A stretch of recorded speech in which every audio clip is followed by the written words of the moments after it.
If statements. If an expression is true, then take some action. Otherwise, don't take that action. Either way, execution continues afterwards. That's the core idea of an if statement. If statements make code smarter. They let you do different things in different situations.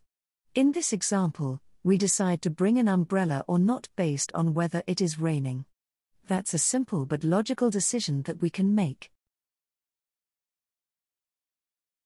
There are 4 parts to an if statement. First, you have the keyword if. Then, you have the conditional. The conditional is followed by a colon. Finally, you have the body of the if statement. You already learned about writing conditionals. Conditional expressions can be variables, comparisons, function calls, or combinations using and, or, and not. In the code shown here, you can see quite a few different kinds of valid conditional expressions. The body of an if statement is a sequence of one or more statements. This body must be indented with 4 spaces. Anything indented below the if keyword is said to be inside the if statement. These indented statements will be executed if the conditional was evaluates to true. Otherwise, Python will skip right over them. If statements can optionally have an else body.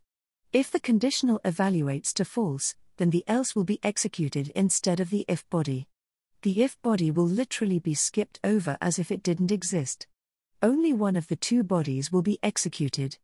Note the colon after the word else, and that it has its own body. Think about your program as a flowing stream. Normally it will go from top to bottom. An if statement changes that flow, to optionally go around. We call that behavior branching. Every time you have another if statement, you have another 2 branches. We have previously shown how you can make a trace table that follows the execution of an if statement. We now have to add an extra column to this table, to differentiate between steps and lines.